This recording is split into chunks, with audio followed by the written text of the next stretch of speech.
오늘 저녁 8시 유튜브 꼭 들어가셔서 구독은 눌러주지 않아도 됩니다.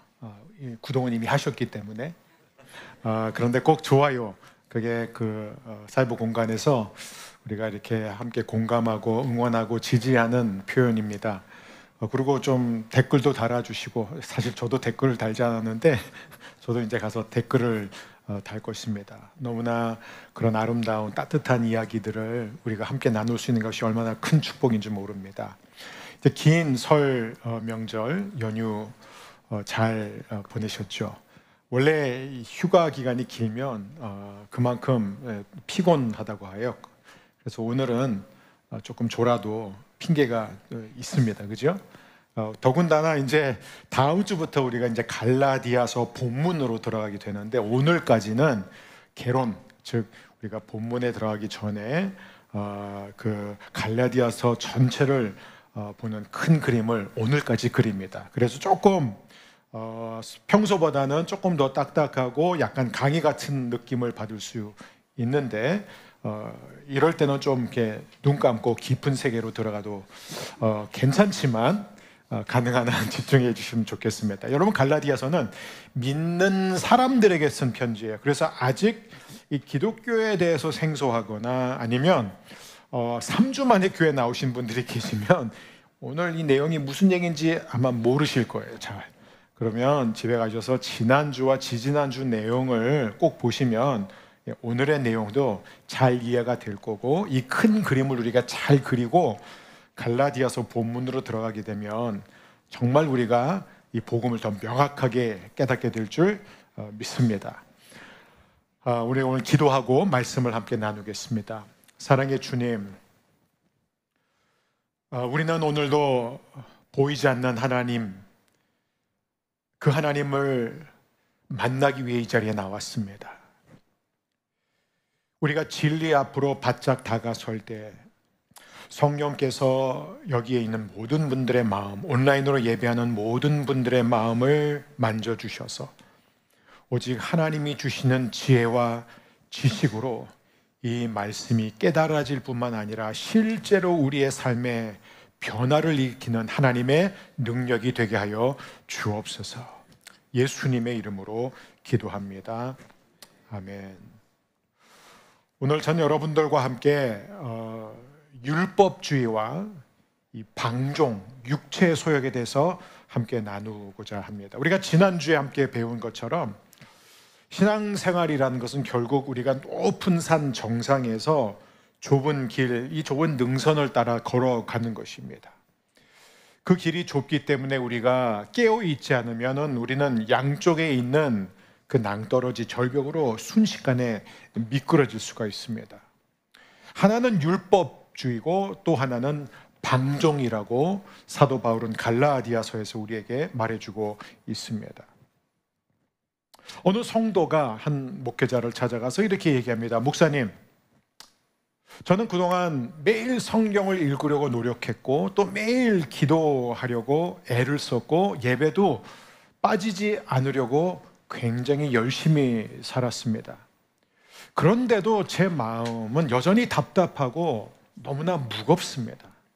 목사님, 제가 바르게 신앙생활을 하고 있는 걸까요? 이 질문을 던졌어요. 근데 옆에 있었던 다른 성도가 그 얘기를 듣더니, 아니 왜 이렇게 힘들게 예수를 믿냐고, 그냥 우리가 예수님 믿으면 다 구원받았으니까 편하게 사세요, 이렇게 말합니다. 그럼 목사님은 양쪽 이 성도님의 얘기를 듣고 웃으면서 이렇게 얘기하죠.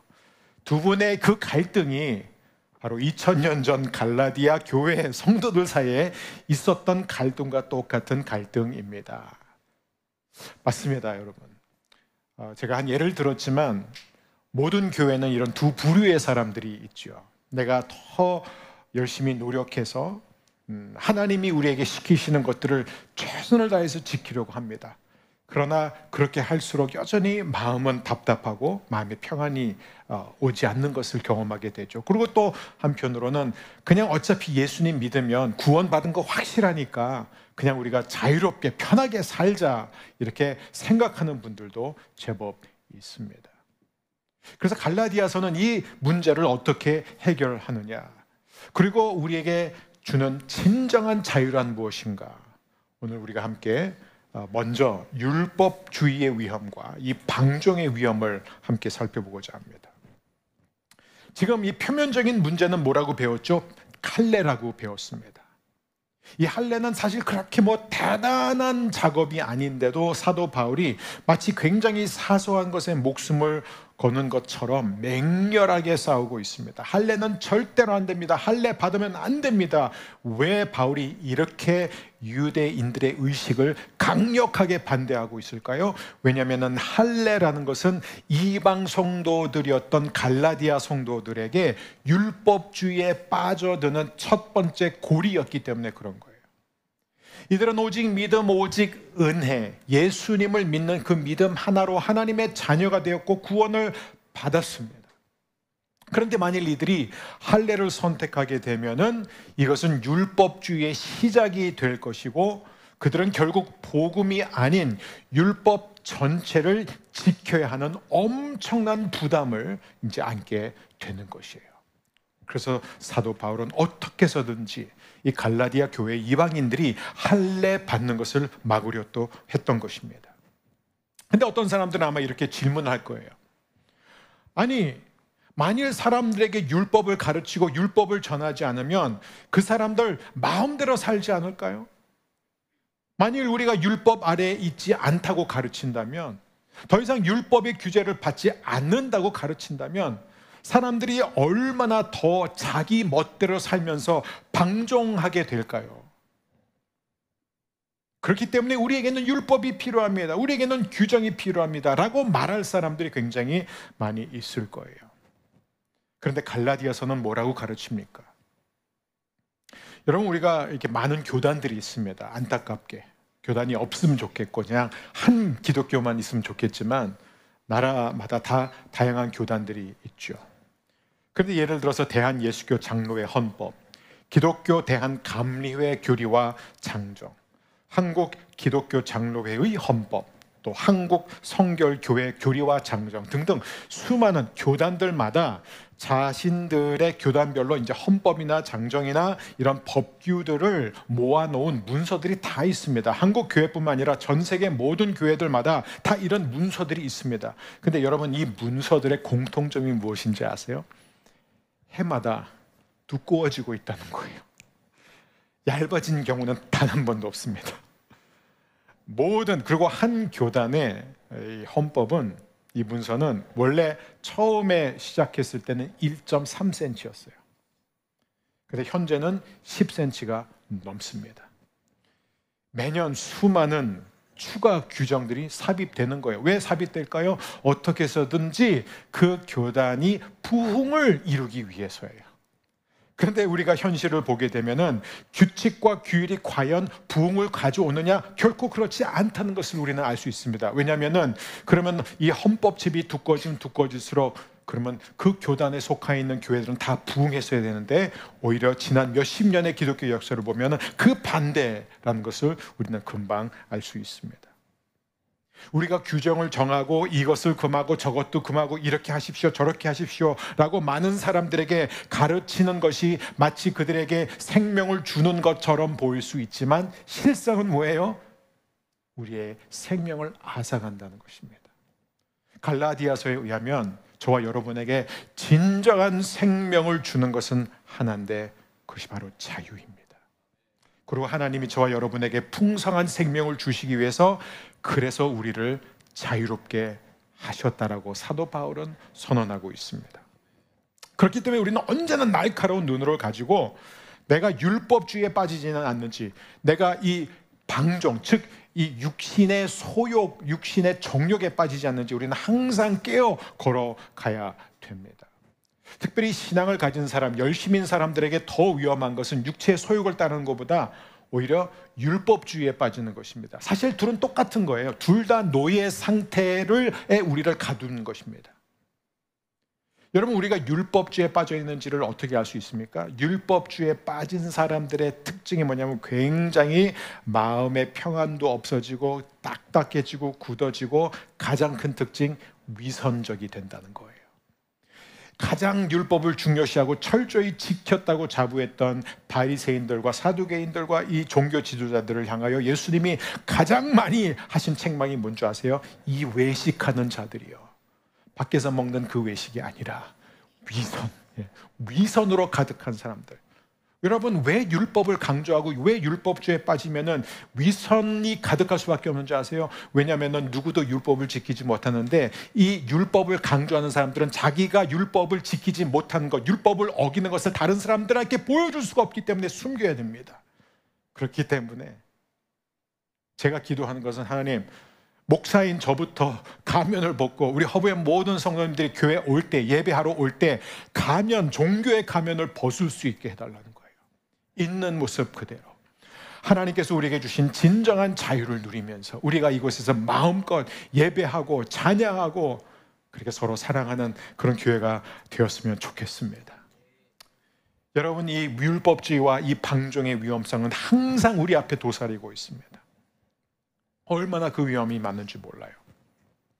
율법주의는 마치 감옥에 들어가는 거랑 똑같고, 방종, 육체의 소욕에 빠지는 것은 마치 이 늪에 빠진 거랑 똑같습니다. 들어가기는 어렵지 않아요. 근데 나오는 것은 어렵습니다. 어쩌면 자력으로는 나오는 게 불가능할지도 모를 정도입니다. 갈라디아서를 보면은 사도 바울은 이 육체의 일들에 대해서 언급합니다. 이게 바로 방종이거든요. 그럼 이 육체의 일은 무엇이냐? 어떤 것은 명백한 죄예요. 예를 들어서 음행, 주술. 그럼 우리가 딱 이건 죄다, 우리 금방 알 수 있잖아요. 하지만 어떤 것들은 굉장히 미묘합니다. 예를 들어서 다툼과 시기와 질투와 시샘과 편견.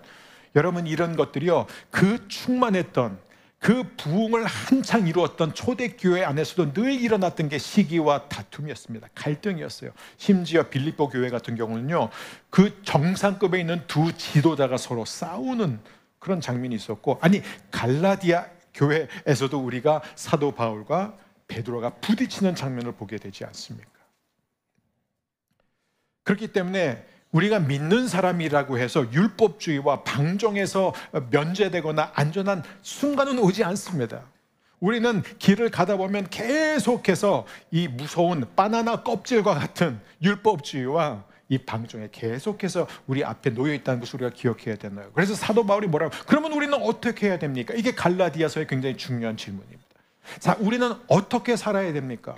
우리는 어떻게 이 세상, 이 좁은 길을 걸어가야 합니까? 그것을 설명하기 위해서 사도 바울은 우리에게 성령 안에서 걸으라라고 명령하고 있는 거예요. 성령 안에서 걸으라를 아마 이 한글 성경에는 성령 안에서 행하라 이렇게 많이 번역되었어요. 근데 그 원문을 보면은 walk in the spirit이라고 되어 있어요. walk in the spirit. 자, 그런데 이 걷는다라는 이 표현을 영어 성경에도 walk라고 표현하고 한글로는 뭐 행하라 이렇게 표현하고 있지만, 사도 바울은 두 개의 다른 단어를 사용하고 있습니다. 똑같이 걷는 것이지만, 똑같이 행하지만 두 가지 행함, 두 가지 걷는 게 있어요. 하나는 뭐냐면, 예를 들어서 갈라디아서 5장 16절을 보면 사도 바울이 거기서 말하는 이 걷는 것, 행하는 것은 어떤 걷는 거냐면 일상적인 걸음이에요. 그러니까 우리가 늘 걸어가는 걸음입니다. walkabout. 근데 그 걸음의 이 핵심이 뭐냐면 혼자 걷는 거예요. 근데 혼자 걷는다는 이 성경적인 의미는 그냥 혼자 걷는다는 게 아니라 하나님과 둘이서 친밀한 교제를 나누는 걸음입니다. 우리 성도님들 가운데서도 그런 분들 다라고 생각해요. 저는 다 그렇게 될 거라고 생각합니다. 어떤 분들은 집 근처에 있는 이 작은 산에 가기도 하고 공원에 가기도 하고, 집안에 또 작은 기도실 하나를 만들 수도 있고, 옷장 안으로 들어갈 수도 있고, 다양한 방법으로 우리는 하나님과 이 친밀한 개인적인 교제, 즉 우리 골방을 우리가 만들어가면서 생활하는 게 너무나 중요한 거예요. 그게 신앙이에요. 근데 두 번째가 있습니다. 갈라디아서 5장 20절에 나온 또 하나의 걸으라라는 이 표현은 다른 단어인데, 그것은 함께 걷는 거예요. 다른 사람들과 함께 걷는 것입니다. 형제 자매와 보조를 맞추면서 걸어가는 것이에요. 이것은 성경에서 보면 행진이라고도 표현하고 있습니다. 함께 걸어가는 거예요. 결국 성령 안에서 걷는다는 것은 무엇이냐면은 하나님과 친밀한 교제를 나누는 개인적인 걸음과 더불어 우리의 이웃들과 함께, 우리의 형제 자매와 함께 걸어가는 그 걸음의 아름다운 균형을 이루는 게 바로 성령 안에서의 걷는 것입니다. 첫 번째, 우리가 성령님과 하나님과 늘 교제하면서 친밀함 가운데서 걷는 거예요. 그러나 모든 인간은 다 연약하기 때문에 저도 그렇고 여러분도 그렇고 얼마든지 자기도 모르는 상태에서 율법주의에 빠질 수 있습니다. 아니, 사실 우리의 마음을 들여다보면 저는 하루에도 여러 번 율법주의에 빠지기가 쉬워요. 설교를 스스로 잘했다고 생각하고 뭔가 이렇게 성도들의 눈에 보이는 반응이 딱 나타나면 뭔가 그 설교를 통해서 하나님 나를 더 기뻐할 거라고 생각할 때가 있어요. 그리고 설교를 죽 썼다고 생각하면 뭔가 그거 하나 때문에 하나님이 나를 안 기뻐하실 거라고 생각할 그때마다 저는 율법주의에 빠지는 거예요. 내가 무엇을 했느냐, 어떤 성과를 이루느냐, 얼마나 노력을 했느냐에 따라서 하나님이 나를 대하는 태도가 왔다 갔다 하는 것. 여러분, 사도 바울은 우리가 말합니다. 우리는 다 이 양쪽에 빠질 수 있는데 중요한 것은 무엇이냐? 누군가가 우리를 빨리 건져줘야 된다. 여기서 공동체가 중요하다는 거예요. 혼자서요, 율법주의에 빠진 사람이 혼자서 율법주의에서 나올 수 있는 가능성은 거의 없습니다. 육체 소욕에 빠져 있는 사람이 혼자 나올 수 있는 그런 가능성도 없지는 않겠지만 굉장히 어렵다는 거예요. 그렇기 때문에 소그룹이 필요한 거예요. 그래서 믿음의 동력자가 필요한 거예요. 그래서 내가 매일 하나님과 단둘이서 말씀을 묵상하고 받은 은혜를 함께 나눌 공동체가 필요한 것입니다. 그래서 우리가 함께 통독을 하는 거고요. 큐티도 혼자 하지 않고 함께 큐티하는 거고요. 우리가 함께 나누는 것, 기도하는 것도 함께 하는 이유가 뭐예요? 혼자서는 아무것도 안 하고 함께만 하자는 게 아니라 이 혼자서 걷는 것과 함께 걷는 것에 이 균형을 이루는 것이 바로 저와 여러분이 성령 안에서 걸어가는 것입니다. 그래서 누군가가 죄에 빠지면 갈라디아서를 보면은 사도 바울이 뭐라 그러죠? 우리가 그를 빼내야 된다라고 말해요. 하지만 만일 빼냈는데도 스스로 고의적으로 의도적으로 계속 죄를 즐기면서 죄 안에 거하게 되는 경우 사도 바울이 뭐라 그러죠? 너희는 하나님의 나라를 상속받지 못한 자다, 이렇게 말합니다. 그래서 그들은 반박해요. 아니요, 우리는 하나님을 믿습니다. 우리는 예수님을 믿습니다. 그렇기 때문에 우리는 이미 천국행이 보장됐습니다. 그들을 향해 사도 바울은 또다시 말합니다. 아니요, 당신들은 괜찮지 않습니다.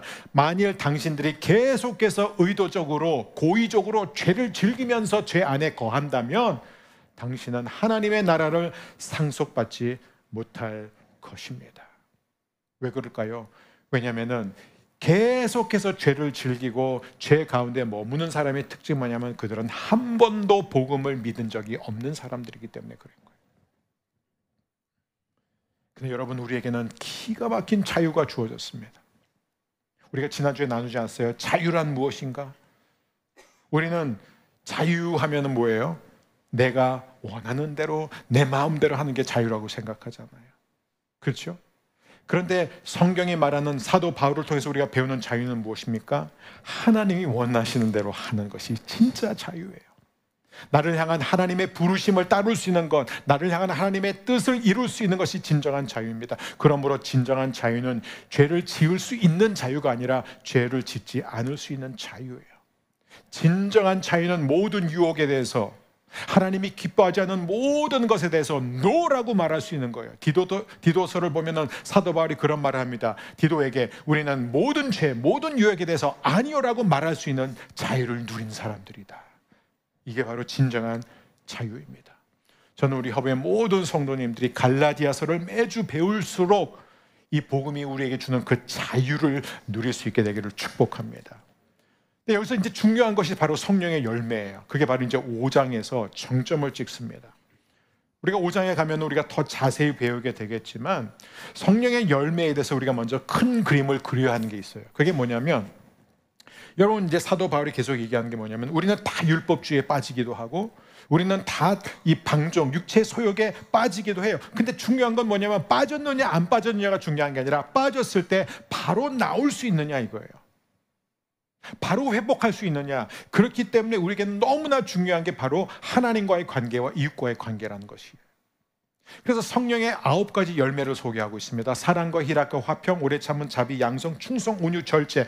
이것을 우리가 3개로 나누면은 사랑과 희락과 화평, 사랑과 기쁨과 평안은 누구와의 관계요? 하나님과의 바른 관계를 나타내고 있습니다. 그 다음에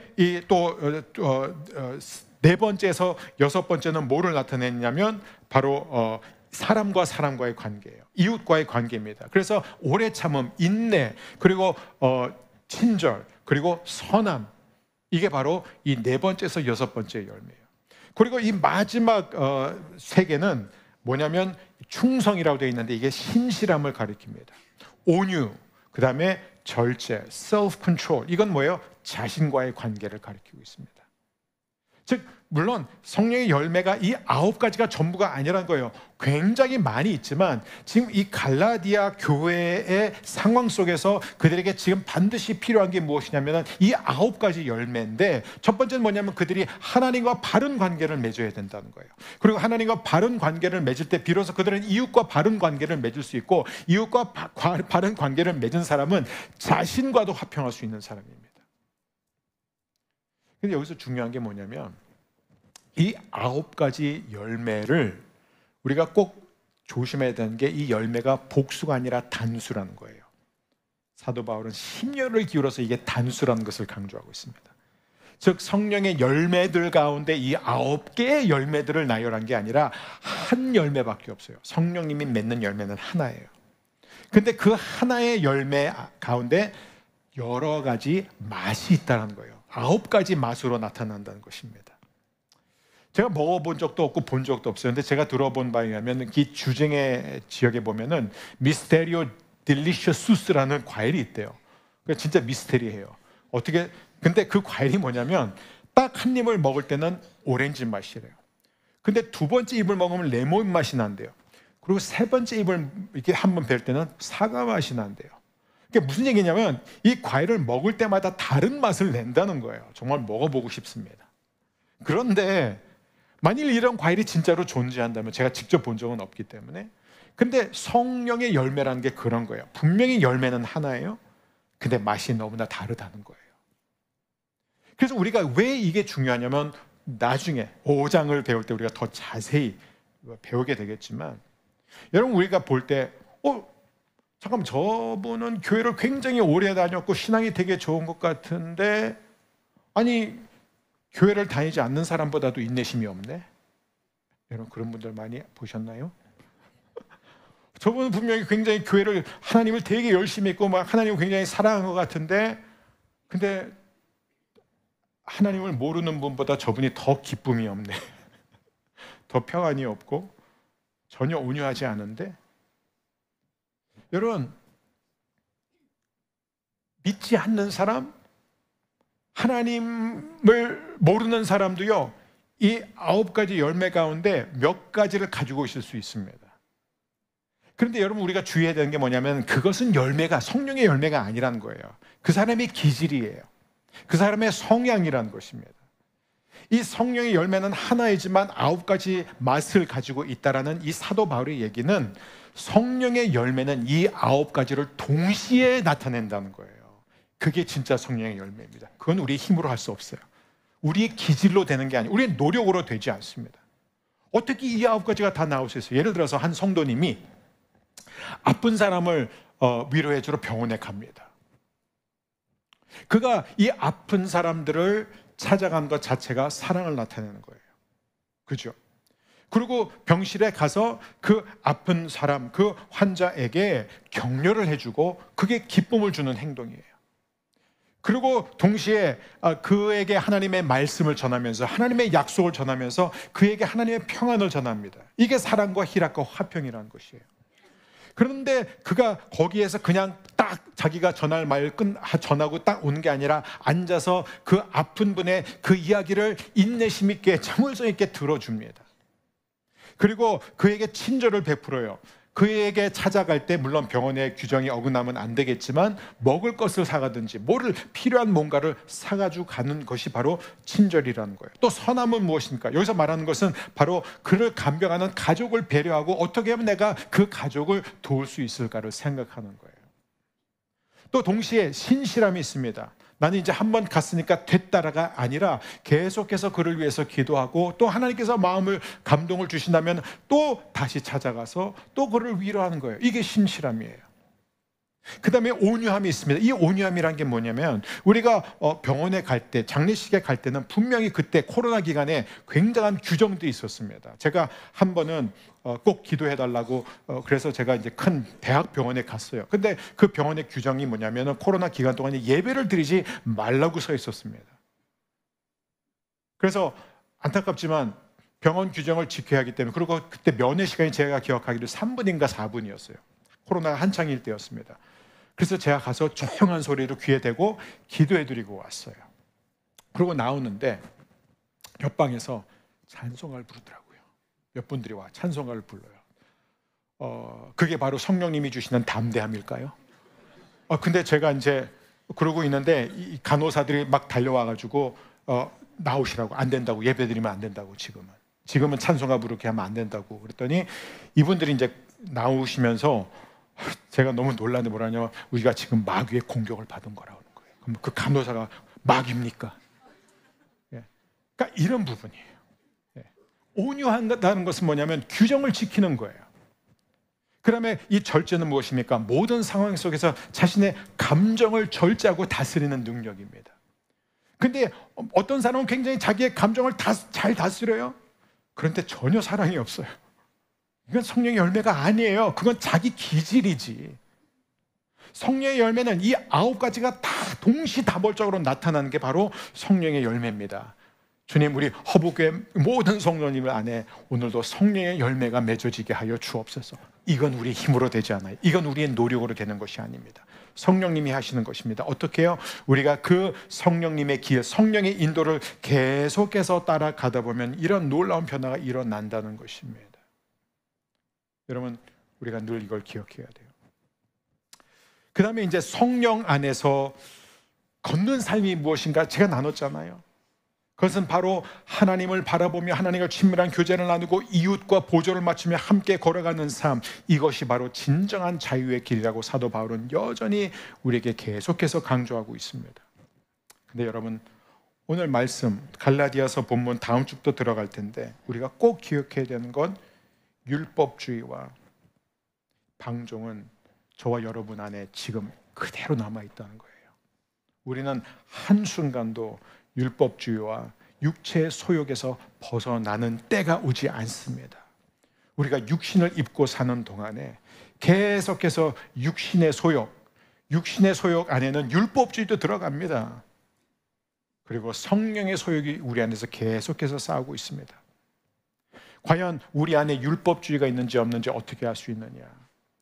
20세기에 영국의 감리교 목회자요, 나중에 결국 목소리를 잃게 되어서 결국 글로 설교를 했던 윌리엄 생스터라는 목사님이 계십니다. 근데 그분이 남겼던 일화가 저는 너무나 감동이에요. 그분이 어느 날 죽어가는 한 여인을 찾아갔습니다. 그리고 그 여인에게 부드럽게 질문합니다. 부인은 하나님을 만날 준비가 되셨습니까? 부인은 하나님을 만나게 되면 뭐라고 말하겠습니까? 그때 죽어가는 여인은 힘없이 두 손을 펼쳐들면서 목사님한테 말합니다. 목사님, 저는 제 이 두 손을 하나님 앞에 내밀 것입니다. 저는 과부로 살았고 홀로 5명의 아이를 키웠습니다. 제가 이 5명의 아이를 열심히 최선을 다해 키우면서 제가 더 열심히 교회를 다니고 싶었지만 더 열심히 다니지 못했고, 비록 제가 원하는 만큼 하나님의 일을 하지 못했지만, 그러나 저는 엄마로서 최선을 다해 살았습니다. 그래서 저는 우리 주님 앞에 두 손을 내밀고 주님이 제 이 다 다른 두 손을 보면 주님이 저를 아실 것입니다. 주님이 저를 받아주실 것입니다. 이렇게 얘기했습니다. 그때 생스터 목사님이 이 여인에게 이렇게 말했습니다. 부인, 너무 늦었습니다. 안타깝지만 부인은 이미 너무 늦었습니다. 이 여인은 깜짝 놀랐어요. 그리고 목사님한테 묻습니다. 목사님, 그게 무슨 뜻인가요? 생스터 목사님은 대답합니다. 이미 부인 앞서 가셔서 두 손을 들고 계신 분이 계십니다. 그리고 하나님은 그분의 손만 보고 계십니다. 이 여인은 묻습니다. 그게 무슨 뜻이죠? 사랑하는 부인, 이제 당신의 손을 의지하지 말고 오직 당신을 위해 십자가에 못 박힌 그분의 손만 의지하십시오. 여러분, 우리 안에는 다 율법주의가 있어요. 어떤 율법주의인지 아세요? 이거예요. 하나님, 우리는 기독교를 어떻게 생각하는 줄 아세요? 기독교인이란 교회 열심히 다니고 불우한 이웃을 돕는 것, 그걸 기독교라고 생각하는 사람들이 의외로 많습니다. 하나님, 저는 열심히 교회 다녔습니다. 저는 성경도 열심히 읽었고 기도도 열심히 했고 헌금도 착실히 했고, 그리고 그냥 힘이 닿는 대로 가난하고 불우한 이웃들을 도우면서 살았습니다 라는 생각이 든다면 여러분들은 율법주의에 빠져 있는 거예요. 왜냐하면 여전히 자신의 노력, 자신이 얼마나 최선을 다했는지, 자신이 무엇을 했는지를 생각하는 순간 우리는 율법주의에 덫에 걸린 것입니다. 여러분, 그래서요, 제가 늘 강조한 게 뭔지 아세요? 우리는 왜 구약을 많이 공부해야 되는 줄 아세요? 왜냐하면 구약을 보게 되면은 거룩하신 하나님은 언제나 100%의 순종을 원하시는 하나님이에요. 아니, 그걸 요구하시는 하나님이에요. 우리는 하나님이 우리에게 거룩하고 흠없는 삶을 요구하신다는 것을 잊어서는 안 돼요. 하나님은 70%의 순종으로 만족하는 분이 아니에요. 하나님은 언제나 100%의 완벽하고 흠없는 순종만을 하나님 받아주실 수 있어요. 그게 무슨 뜻인 줄 아세요? 우리의 노력으로는, 우리가 최선을 다해서는 결코 하나님이 원하시는 수준에 이를 수 없다는 것이에요. 그렇기 때문에 사랑하는 우리 허브의 모든 성도 여러분, 우리는 늘 기억해야 돼요. 나는 열심히 살았어. 나는 최선을 다했어.